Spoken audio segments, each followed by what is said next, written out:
শরীয়ত পরিপন্থী কর্মকাণ্ডের অভিযোগে শেরপুর সদরের লছমনপুর মুর্শিদপুর পাক দরবার শরীফের খাজা মোহাম্মদ বদরুদ্দোজা হায়দার ওরফে দোজা পীরের দরবারে হামলা, অগ্নিসংযোগ ও লুটপাট চালিয়েছে স্থানীয় জনতা।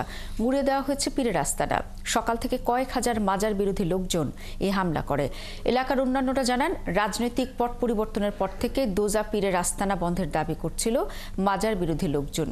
গেল ২৬ নভেম্বর ভোরে দোজা পীরের দরবারে একবার হামলা হয়। এসব মাজার বিরোধী ও দরবারের মুরিদদের মধ্যে সংঘর্ষে অন্তত ১৩ জন আহত হয়। আহত দরবার বিরোধী পক্ষের হাফেজ উদ্দিন ঢাকা মেডিকেল কলেজ হাসপাতালে গত ২৭ নভেম্বর মারা যান। এর জেরে বৃহস্পতিবার সকাল ১০টায় এলাকার একটি কলেজ মাঠে নিহতর জানাজার পর কয়েক হাজার মানুষ ক্ষুব্ধ হন এবং ওই পীরের আস্তানায় হামলা করে গুড়িয়ে দেয় পীরের আস্তানা। এ সময় পীরের বাড়ির সব মালামাল লুট করে তারা সেখানে আইন শৃঙ্খলা বাহিনীর উপস্থিতি থাকলেও হাজার হাজার জনতার তোপের মুখে তারা ফিরে যান।